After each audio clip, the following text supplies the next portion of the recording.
नमस्कार, आप देख रहे हैं खबरी चौक। सबसे बड़ी विसंगति पूरे इस प्रक्रिया में पारदर्शिता का अभाव रहा है। अतिशय समायोजन में व्यापक त्रुटियां की गई। वरिष्ठ को कनिष्ठ बनाया गया, कनिष्ठ को वरिष्ठ बनाया गया। वही दिख रहा है ना। अब बोल के देखिए, ना बोल रहे हैं, कोई सुन नहीं रहा है। मतलब हमको तो कोर्ट ही जाना है, क्योंकि पूरा गलत हो रहा है ना। अब गलत नहीं होता तो हम लोग नहीं जा सकते। तो पहले स्कूल को हमने खोला 2006 में। उस स्कूल हम लोग आए तब खुला है ना। तो उसके बाद 2 जन का क्या बोलते हैं, इधर बलरामपुर तरफ हुआ था नियुक्ति। उनको ना संशोधन करके हमारे स्कूल में भेजा गया 3 जन को, है ना। उन लोग अब एसएस नहीं, हम लोग एसएस हो गए। और जैसे कक्षा पहली से 5वीं तक 5 कक्षाएं होती हैं, उसमें अमूमन लगभग 25 सब्जेक्ट होते हैं। हम चाहते हैं कि 2 शिक्षक किस तरीके से 25 सब्जेक्ट को पढ़ाएंगे, ये सोचने का विषय है। तो हमारा कहना ये है कि युक्तियुक्तकरण जो है अच्छी चीज़ है, लेकिन न्याय संगत तरीके से नहीं हो रही। वहीं पर इसको गलत ठहराया जा रहा है। ये सीधी सादी साजिश है शासन की। वो चाहती है कि आने वाला समय पूरी तरह से अशिक्षित रहे और सिर्फ एक ढोल और एक ढांचा बना के प्रेजेंट किया जाए कि सुशासन तिहार या हमारे युक्तिकरण में हमको ये फायदा हुआ। फायदा कतई नहीं दिख रहा है। आज जो अतिशेष में थे, कहीं किसी को मौका नहीं दिया आपको बोलने का कि आप एक स्पष्टीकरण पेश करो। रात को आपको आदेश मिलता है, सुबह आपको काउंसलिंग करके ज्वाइनिंग करनी है। आपको किस परिस्थिति में टीचर है, किसी का बच्चा परेशान है, किसी के घर में कोई पेशेंट है, कोई बाहर गया हुआ है, मतलब आपके पास मौका नहीं दिया गया आपको। आप कैसी सरकार है? आप सुनने को तैयार नहीं है पब्लिक की बात। आज आपने अफरा तफरी मचा दी है, सुशासन तिहार में दी। ये सुशासन तिहार है। नमस्कार, मैं हूं अंचल ओझा और आप देख रहे हैं खबरी चौक। 16 जून से प्रदेश में स्कूलों का संचालन शुरू हो गया है और स्कूलों के संचालन के साथ ही साथ युक्तियुक्तकरण का जो मुद्दा था, या फिर जिस तरीके से प्राथमिक एवं माध्यमिक स्कूलों में सेटअप में बदलाव किया गया है, उसे लेकर या फिर अतिशेष जो शिक्षक थे उनकी जो पदस्थापना की गई है, इन सब चीज़ों को लेकर बवाल अभी भी थमा नहीं है। कई स्थानों पर शिक्षकों ने ज्वाइनिंग तक नहीं दी है। कोई न्यायालय की शरण में जाना चाह रहा है, कुछ लोग न्यायालय की शरण में गए भी हैं, तो कोई यह चाह रहा है कि शायद अब भी सरकार अपने इस फैसले को या उन्हें जो ज्वाइनिंग दी गई है उसे पलट सकती है या पलट दे। लेकिन ऐसा होता हुआ दिखाई नहीं दे रहा है। और यदि आप भी भ्रम में हैं और आप बीएड और डीएड की पढ़ाई कर रहे हैं और बीएड और डीएड का सर्टिफिकेट लेकर घूम रहे हैं और आपको लगता है कि सरकार शिक्षकों की भर्ती करने वाली है, तो यह खबर आपके लिए भी है कि आप जरा सोचिए कि जहां पर सरकार ने 45,000 शिक्षक निकाल दिए, वो 45,000 शिक्षक जो पहले से भर्ती थे उन्हें अतिशेष बताकर या फिर अपने सेटअप को कम करके 45,000 शिक्षक उन्हें ले आए। तो जो जगह खाली थे वहां पर उन्होंने 45,000 शिक्षकों को भर दिया। तो ऐसी स्थिति में जो सरकार को लगभग 55,000, जब चुनाव चल रहा था, चुनाव के दौरान जब घोषणाएं होती हैं, बहुत सारे जुमले दिए जाते हैं, तो उस दौरान भारतीय जनता पार्टी के ही कई नेताओं ने, कई पदाधिकारियों ने कहा था कि यदि हम सरकार में आते हैं तो 55,000 शिक्षकों की भर्ती करेंगे। और उसी सरकार ने लगभग 45,000 पद तो बिना कुछ किए ही भर लिए। तो ऐसे में आप सोचिए कि यदि आप बीएड की तैयारी कर रहे हैं, यदि आप बीएड की पढ़ाई कर रहे हैं और बीएड और डीएड की डिग्री लेकर घूम रहे हैं, तो क्या आपको आसानी से नौकरी मिल जाएगा? तो ये जो युक्तियुक्तिकरण का पूरा प्रकरण है, युक्तियुक्तिकरण को लेकर जो पूरा बवाल है, इसे लेकर और यह जो पूरा जो चल रही है पूरी प्रक्रिया, इसे लेकर कई तरीके से, कई जगह से सवाल उठाए जा रहे हैं। लगातार शिक्षक संघ भी इसका विरोध कर रहा है अलग अलग स्थानों पर। विपक्षी पार्टी कांग्रेस भी इसका विरोध कर रही है। इसके साथ ही साथ सामाजिक कार्यकर्ता और भी कई लोग हैं जो सरकार के इस फैसले को, सरकार ने जिस तरीके से सेटअप को चेंज किया है प्राथमिक और माध्यमिक में, उस सेटअप को लेकर कई तरह से सवाल खड़े किए जा रहे हैं। सीधे सीधे कहना है कि कहीं ना कहीं सरकार का यह फैसला प्राइवेट स्कूलों को फायदा पहुंचाएगा। अब आप पूछेंगे कि ऐसा क्यों? तो प्राथमिक विद्यालय में लगभग 2 शिक्षकों की, सरकार के हिसाब से, नए सेटअप के हिसाब से 2 शिक्षक होंगे। 2 शिक्षक मतलब सरकार जितनी सरकारी प्रक्रिया चलाती है, जितने तरह के काम वो कराती है, लगातार मीटिंग, बैठक और जानकारी मंगाती है, यदि उस पर आप ध्यान देंगे स्कूलों में, तो हर प्राइवेट स्कूल और हर सरकारी स्कूल में एक शिक्षक जो है सरकार को जानकारी भेजने में ही लगा रहता है। उसकी पूरी ड्यूटी वही है, जानकारी भेजना और मीटिंग बैठकें अटेंड करना। और इससे यदि उसे फुर्सत मिल जाती है तो अभी जनगणना की भी घोषणा हो चुकी है कि जनगणना भी होना है तो उसमें ड्यूटी लगा दी जाएगी। उससे यदि मुक्त होंगे फिर चुनाव कहीं होना होगा, चुनाव में ड्यूटी लगा दी जाएगी। इसके अलावा बहुत सारे ऐसे प्रक्रिया हैं, बहुत सारे ऐसे काम हैं जहाँ पर शिक्षकों की ड्यूटी लगाई जाती है।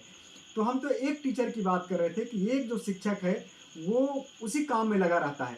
तो जहाँ पर सरकार यह बोल रही है कि हम एकल शिक्षक वाले जो विद्यालय थे उनको कम कर दिए, तो सरकार ने कम नहीं किया है, बल्कि एकल शिक्षक वाले विद्यालयों को सरकार ने बढ़ा दिया। क्यों? क्योंकि एक शिक्षक तो इन्हीं सब कामों में व्यस्त रहेगा, एक शिक्षक के भरोसे विद्यालय रहेगा। तो ऐसे में आप सोचिए कि जो सरकारी स्कूल है उसके शिक्षा की गुणवत्ता क्या रह जाएगी। ऐसे में जो अभिभावक है, चाहे वो ग्रामीण परिवेश का हो चाहे वो शहरी परिवेश का हो, वो चाहेगा कि मेरा बच्चा प्राइवेट स्कूल में ही पढ़े, भले ही उसे पैसा देना पड़े, मोटी फीस भरना पड़े।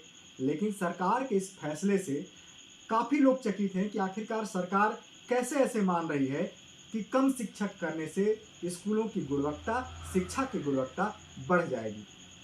तो इस पर बहुत सारे सवाल हो रहे हैं, कई लोग कई तरह के आरोप भी लगा रहे हैं। हमने कई लोगों से बात भी की है इस मामले में, और लोग क्या कह रहे हैं, कैसे सवाल उठा रहे हैं, आप इसे सुनिए।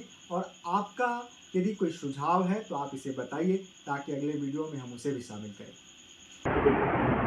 सबसे बड़ी विसंगति पूरे इस प्रक्रिया में पारदर्शिता का अभाव रहा है। अतिशय समायोजन में व्यापक त्रुटियां की गई।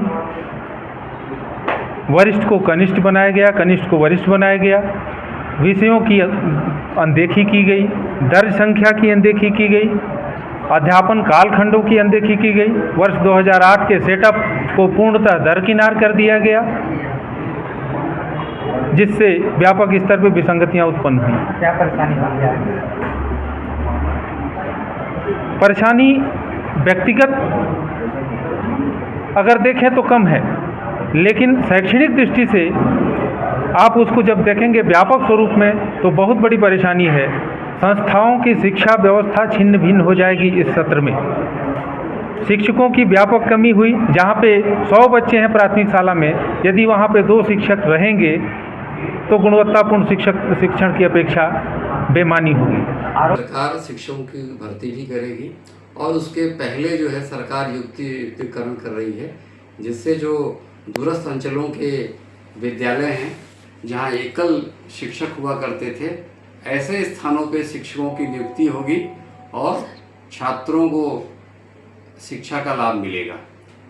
पूर्व में आप सभी लोग देख ही रहे होंगे कि दूरस्थ अंचल के कई ऐसे विद्यालय हैं जो एकल शिक्षकीय विद्यालय थे, तो ऐसे विद्यालय में शिक्षक जाना नहीं चाहते थे, तो सरकार ने युक्तिकरण के तहत ऐसे सभी विद्यालयों में जो सेटअप के अनुरूप जो है शिक्षकों की नियुक्ति कर रही है, तो जिससे शिक्षा की गुणवत्ता जो है अच्छी होगी और छात्रों को विशेषज्ञ शिक्षकों का लाभ मिलेगा।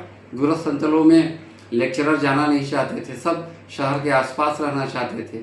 ऐसी स्थिति में वहाँ के छात्रों को शिक्षा का लाभ नहीं मिल पाता था, विषय विशेषज्ञ शिक्षकों का लाभ नहीं मिलता था। तो युक्तिकरण के पश्चात जो है छात्रों को सभी विषयों का लाभ मिलेगा। युक्तिकरण एवं प्राथमिक व माध्यमिक के सेटअप में हुए बदलाव को लेकर बवाल अभी भी थमा नहीं है। नए शैक्षणिक सत्र में स्कूल जरूर खुल गए हैं, लेकिन अभी कई विद्यालयों में शिक्षकों ने ज्वाइनिंग नहीं दी है। विरोध युक्तिकरण में पारदर्शिता का अभाव, अतिशेष के मामले में वरिष्ठ एवं कनिष्ठ का ध्यान नहीं रखना सहित 2008 के सेटअप में हुए बदलाव को लेकर हो रहा है। कई विद्यालय ऐसे हैं जहां शिक्षकों की पदस्थापना स्कूल स्थापना के दिन से है अथवा विद्यालय में आए अन्य शिक्षकों से पहले की है, लेकिन वरिष्ठ शिक्षकों को ही अतिशेष बताते हुए विद्यालय से पृथक पदस्थापना दी जा रही है, जबकि कनिष्ठ शिक्षक वहीं रह गए हैं। विषयवार शिक्षकों के चयन एवं पूर्व में बिना विषय के चयन सहित कई ऐसी बातें हैं जो कि युक्तिकरण की इस पूरी प्रक्रिया पर सवाल खड़ा करता है। हालांकि सरकार ने युक्तिकरण कर खुद से अपनी पीठ ठोक ली है और युक्तिकरण के बाद न सिर्फ प्रेस विज्ञप्ति सरकार की ओर से जारी हुआ, बल्कि हर जिले में कलेक्टरों ने खुद पत्रकार वार्ता कर इसे एक अच्छी पहल बताई है। किन मुद्दों को लेकर चर्चा की गई? तो अभी जैसे आप पिछले आधा घंटा में हमने जो बोला है कि युक्तिकरण हमारी प्रक्रिया कंप्लीट हो गई है। अभी जेडी लेवल पे जो संभाग स्तरीय चल रहे हैं, तो जितना भी ये आया है युक्तिकरण में प्रक्रिया कंप्लीट हो गई। जो अतिशेष है, जैसे हम आपको नंबर भी देंगे, उसको फिर संभाग स्तरीय हो जाएगा। इसलिए हमने प्रेस वार्ता बुलाया। क्या फायदा होगा सर? भ्रांतियाँ फैली नहीं, भ्रांतियाँ का हर एक भ्रांतियाँ जितने भी थे उसका हमने अभी आपको डिटेल बताया है और भी बता देंगे। क्या है कि युक्तिकरण में एक ही कैंपस में दो स्कूल है। 15 अगस्त का सेलिब्रेशन करना है, 26 जनवरी का करना है, तो एक प्राइमरी स्कूल का टीचर एक झंडा फहराता है, दूसरा फहराता है। उसके बाद प्रशासनिक भी, जैसे प्राइमरी स्कूल का प्रिंसिपल वो अलग चलता है, सेकेंडरी का अलग चलेगा, हायर सेकेंडरी का अलग चलेगा, तो प्रशासनिक का सपोर्ट के लिए एक ही उसका ये रहेगा। तो इसलिए सभी बच्चों को जहाँ जहाँ शिक्षक कम है, एकल शिक्षक ही है, वहाँ हम और दे देंगे। 2 शिक्षक है, मतलब स्टूडेंट के प्रोपोर्शन के हिसाब से जितने स्टूडेंट है, जहाँ ज़रूरत है शिक्षकों की, जैसे मैथ्स का कम है तो मैथ्स का दे दिया है।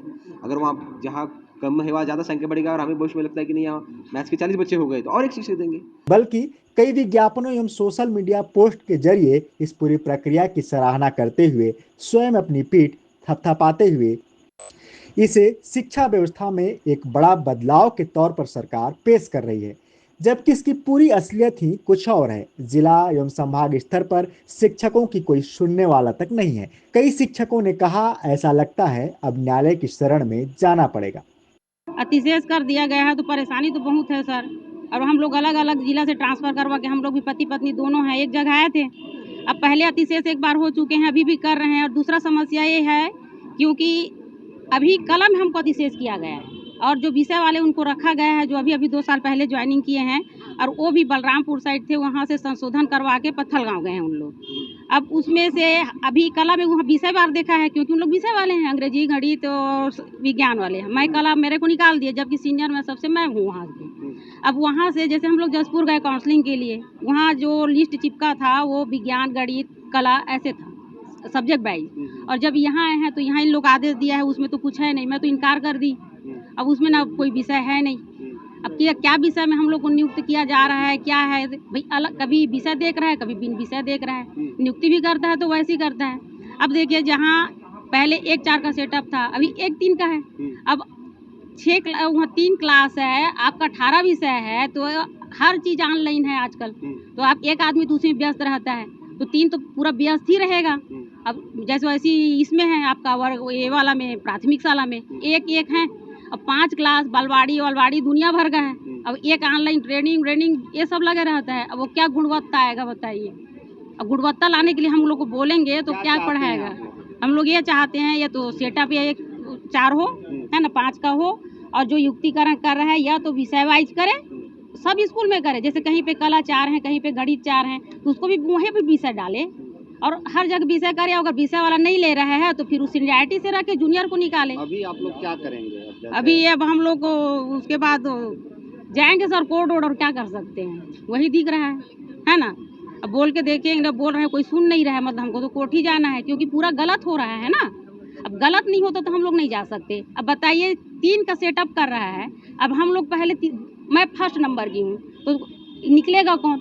जो बाद में आए हो ना निकलेगा। और सीनियर को निकाल रहे हैं, बताइए, तो ये गलत हुआ कि नहीं? तो इसके खिलाफ को तो हमको जाना पड़ेगा, कोर्ट ही दिख रहा है। हम लोगों को अतिशेष कर दिया गया सर। सबसे पहले स्कूल को हमने खोला 2006 में। उस स्कूल हम लोग आए तब खुला है ना। तो उसके बाद 2 जन का क्या बोलते हैं, इधर बलरामपुर तरफ हुआ था नियुक्ति, उनको ना संशोधन करके हमारे स्कूल में भेजा गया 3 जन को, है ना। उन लोग अब अतिशेष नहीं, हम लोग अतिशेष हो गए।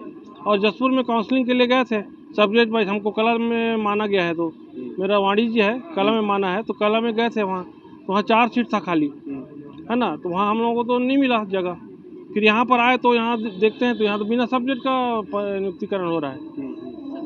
तो सब्जेक्ट का कोई महत्व ही नहीं है यहाँ पर।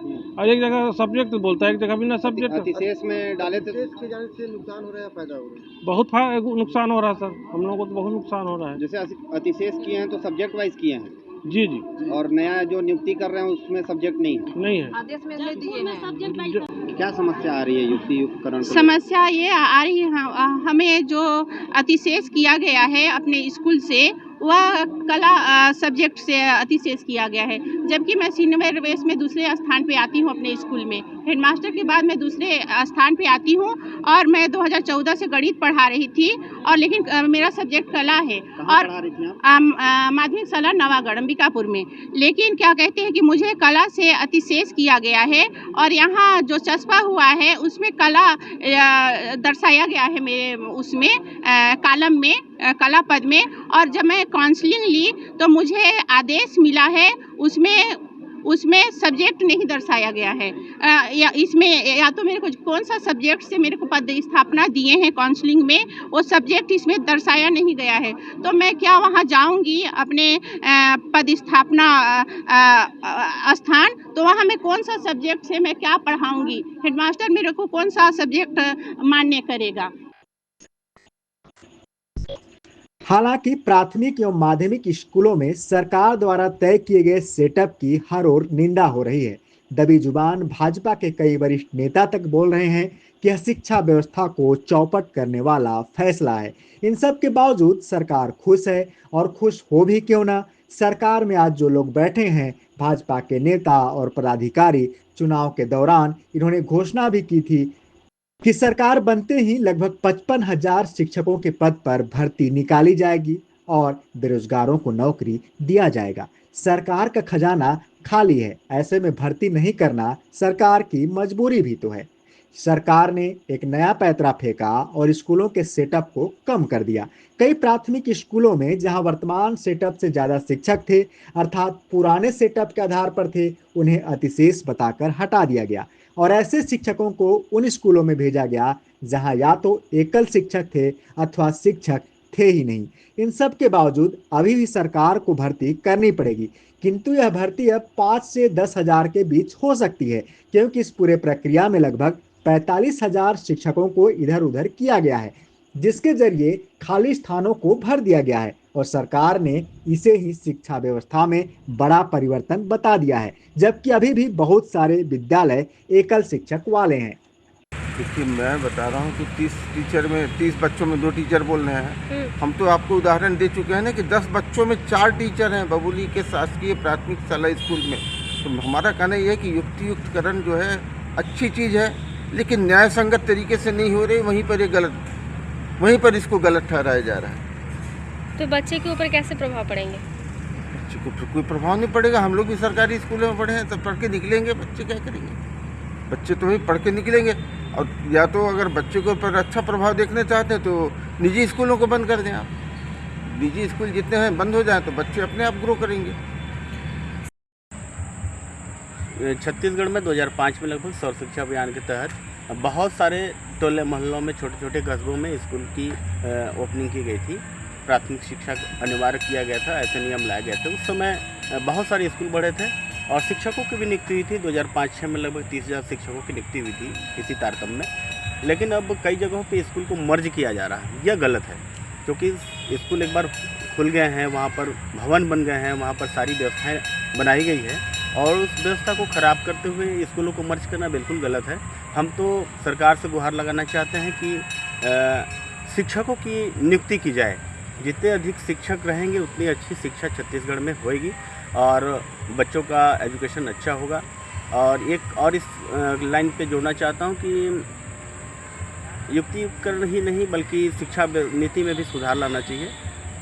प्राथमिक स्तर से ही व्यावसायिक शिक्षा की ओर जाना चाहिए ताकि बच्चों का स्किल डेवलपमेंट हो और बच्चे नौकरी पे ही, सरकारी नौकरी पे ही आश्रित ना हो, बल्कि अपने लिए एक अच्छा स्किल प्राप्त करके एक व्यावसायिकरण की ओर आगे बढ़े। हालांकि विशेषज्ञों का मानना है कि यदि सरकारी स्कूलों की तुलना प्राइवेट स्कूलों से करें तो भले ही वे ग्रामीण परिवेश के प्राइवेट स्कूल हों, लेकिन वहां पर प्राथमिक एवं माध्यमिक स्कूल में प्रत्येक कक्षा व विषय के हिसाब से शिक्षक रहते हैं। वहीं कमरे भी कक्षावार होते हैं और इसी शर्त पर प्राइवेट विद्यालयों को खोलने की अनुमति भी दी जाती है। ऐसे में सरकार की इस नीति से, सरकार के इस फैसले से निजी अथवा प्राइवेट स्कूलों को ही फायदा होना है। इसका प्रमुख कारण यह बताया जा रहा है कि चाहे वह सरकारी स्कूल हो अथवा प्राइवेट शिक्षा व्यवस्था, सरकार की ओर से ऐसी प्रक्रिया एवं जानकारी लगातार स्कूलों से ली जाती है अथवा इतने बैठक होते हैं कि स्कूल का एक शिक्षक इन्हीं सब कार्यों में व्यस्त हो जाता है। ऐसे में इन स्कूलों से एक शिक्षक और कम कर दीजिए वर्तमान सेटअप के हिसाब से, तो फिर सरकारी प्राथमिक एवं माध्यमिक स्कूलों में पढ़ाने के लिए कितने शिक्षक बच जाएंगे वर्तमान सेटअप के हिसाब से आप खुद समझ सकते हैं। प्रदेश में जब भाजपा की सरकार बनी तो उन्होंने घोषणा पत्र में 57,000 शिक्षकों की भर्ती और बंद हो चुके स्कूलों को खोलने की बात करके सरकार में सत्ता में आए थे। सत्ता में आते ही 1.5 साल में उन्होंने युक्तियुक्तकरण के नाम पे नई शिक्षा नीति ला करके 10,000 से अधिक स्कूलों को बंद करने का काम कर दिया है। ग्रामीण क्षेत्र के ये अधिकांश स्कूलें जो बंद हो रही हैं, इससे सीधे तौर पे गरीब तबके के लोग प्रभावित होते हैं। गरीब बच्चे उस स्कूलों में पढ़ते हैं, सरकारी स्कूलों में पढ़ते हैं, पूंजीपतियों के बच्चे तो प्राइवेट स्कूल चले जाते हैं। ऐसी स्थिति में स्कूलों को बंद कर देने से न सिर्फ शिक्षकों के पद खत्म हो गए, स्कूल में जो गैर शिक्षकीय पद हैं जैसे स्वीपर हैं, क्लर्क हैं, चौकीदार हैं, इनके पद को भी ख़त्म कर दिया गया। बेरोजगारों के ऊपर एक कुठाराघात के जैसे है। वही गरीब परिवार के जो बच्चे हैं जो शासकीय स्कूल में जाते थे, जिनके लिए पढ़ाई का एक माध्यम होता था, गांव में स्कूल होते थे, अब उन स्कूलों की दूरी बढ़ गई है, स्कूलें बंद हो चुकी हैं। मजबूरी में लोग अपना पेट काट के या तो अपने बच्चों को प्राइवेट स्कूल में भेजेंगे या फिर ऐसी स्थिति निर्मित होगी कि उनको शिक्षा से वंचित कर दिया जाएगा। कुछ स्कूलें बंद करने से स्कूलों की दूरी बढ़ गई है। गांव में शिक्षा के प्रति जागरूकता की कमी है। बच्चियां दूर स्कूल जाना नहीं चाहती। ऐसे में ड्रॉप आउट बच्चों की भी संख्या बढ़ेगी। सरकार का ये फैसला किसी तरीके से जनहित का फैसला नहीं है। हमारा ये सीधा आरोप है कि सरकार स्कूलों को बंद करके स्कूलों का युक्तियुक्तकरण करके निजी हाथों में शिक्षा को सौंपना चाहती है। उसकी यह कवायद है। आने वाले समय में इसका क्या प्रभाव पड़ेगा? देखिए, ये गैर संवैधानिक भी है, क्योंकि आप शिक्षकों की भर्ती करते हैं तो उनके सेवा शर्त में लिखा है कि प्राइमरी स्कूल के शिक्षकों को जिले से बाहर स्थानांतरित नहीं किया जा सकता। मिडिल स्कूल के शिक्षक संभाग से बाहर नहीं स्थानांतरित किए जाएंगे। वैसे ही जो लेक्चरर हैं या हाई स्कूल हायर सेकेंडरी के, वो प्रदेश भर में रहेंगे।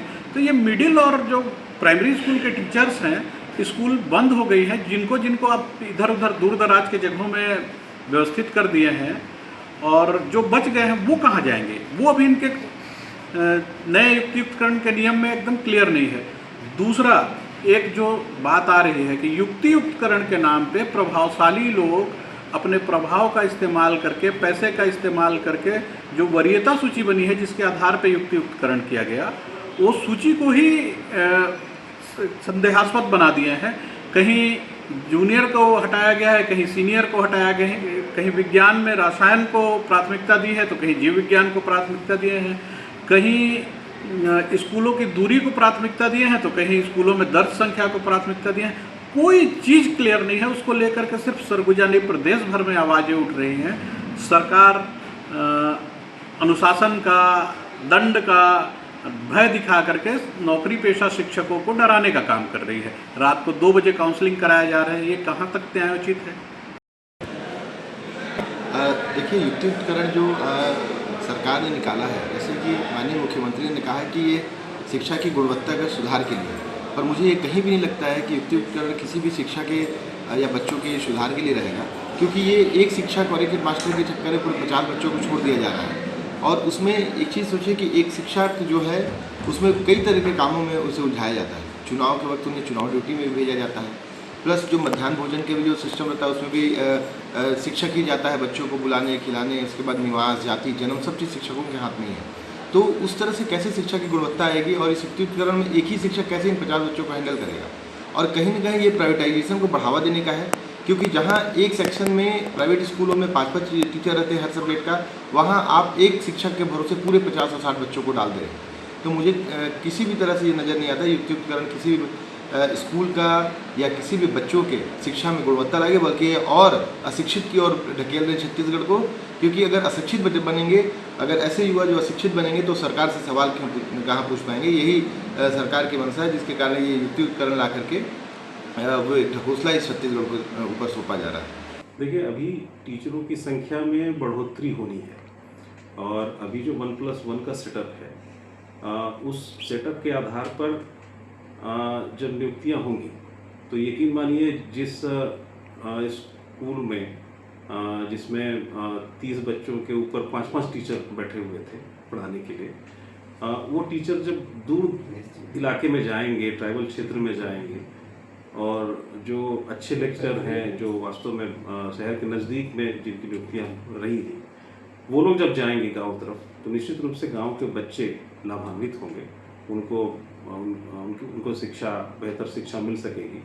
और सरकार की यही योजना है कि शिक्षा का अधिक से अधिक विस्तार हो, बच्चे जो है उसका लाभ ले सकें, और युक्तिकरण का जो उद्देश्य है हमारा यही है कि वहीं दूसरी ओर सरकारी शिक्षकों से कई अन्य कार्य भी लिए जाते हैं। ऐसे में सरकार के इस युक्तिकरण एवं सेटअप घटाने की पूरी प्रक्रिया से शिक्षा की गुणवत्ता सुधरेगी, यह कहना बेईमानी प्रतीत होता है। अधिकतर प्राथमिक स्कूल अब 2 शिक्षक होने के बाद भी एकल विद्यालय की तरह ही चलेंगे। सरकार की इन नीतियों का बड़ा विरोध हो रहा है, किंतु सरकार को इससे कोई फर्क नहीं पड़ता। सरकार अपने आप में ऐसा करके इतनी खुश है कि वो सोशल मीडिया से लेकर फ्लैक्स, अखबार से लेकर टीवी चैनल तक सब में इसे अच्छा फैसला बताकर प्रचारित कर रही है, अपनी पीठ खुद थपथपा रही है। खैर, आपका इस विषय पर क्या कहना है, हमें ज़रूर बताएं। जिस तरीके से लगभग 45,000 पदों को समाप्त करने की मुहिम चालू की है वर्तमान सरकार ने, इसका हम पुरजोर विरोध कर रहे हैं। इस पे सीधे तौर पे प्राथमिक और माध्यमिक स्कूलों में, सरकारी प्राथमिक और माध्यमिक स्कूलों में बच्चों की पढ़ाई पे और उसकी गुणवत्ता पे बहुत बड़ा प्रभाव पड़ने वाला है। मैंने एक वरिष्ठ IAS अधिकारी का बयान भी देखा, सुना, और मुख्यमंत्री जी भी इस विषय में कह रहे थे, और दोनों कह रहे थे कि हम जो कर रहे हैं वो शिक्षा की गुणवत्ता को सुनिश्चित करने के लिए कह रहे हैं। मेरी बुद्धि में कुछ कमी आ गई होगी कि मैं ये नहीं समझ पा रहा कि प्राथमिक शाला में 2 की जगह 1 आप शिक्षक रखोगे तो शिक्षा की गुणवत्ता बढ़ेगी कैसे। मैं बिल्कुल इस बात को नहीं समझ पा रहा। मेरे को ज्ञान लेना पड़ेगा, नए सिरे से ज्ञान लेना पड़ेगा, मेरे को KG में या क्लास 1 में भर्ती होना पड़ेगा, और वहाँ से नई पढ़ाई करनी पड़ेगी कि कैसे एक टीचर को हटा के आप बच्चों को बेहतर ज्ञान दे सकते हैं। आप देखते रहिए खबरी चौक। मुझे दीजिए इजाजत। मैं हूं अंचल ओझा। नमस्कार।